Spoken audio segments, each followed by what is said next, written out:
सब भुल जा पुराने तेरे लायक नहीं, मेरे बिना तेरा कोई नायक नहीं। तेरी अगे दी कहानी तू मेरे ते छड्ड दे, होण देंदा कुछ दुखदायक नहीं। तेनू दिल नाल सदा ला के रखूंगा,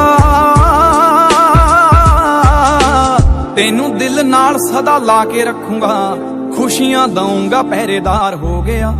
रोवेगी मुकद्दरां नूं हीरे मेरीए, जे हीरियां दे हार जे हयार खो गया।